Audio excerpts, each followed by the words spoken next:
Well, we're going to carry on and give you another song in Gaelic. You'll all be fluent in Gaelic by the end of this afternoon, yeah? And this one might be a slightly different subject matter to the ones that you heard earlier on. This is a song written from the point of view of a man who, he's not very happy because he's married an old woman and she's got no teeth, or hardly any teeth, and the only ones she's got are black. So it's a bit of a warning, this song, to young men who might be thinking of marrying an older woman.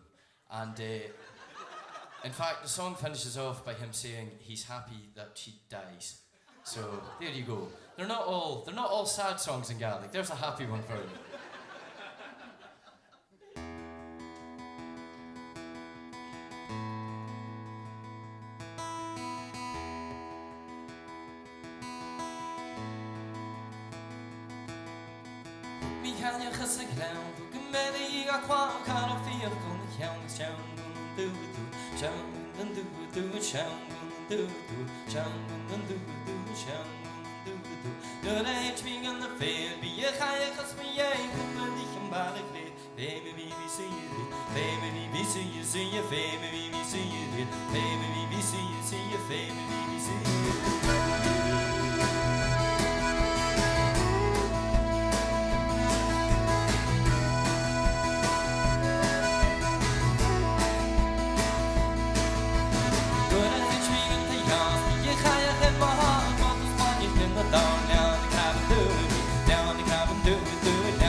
Thank you very much.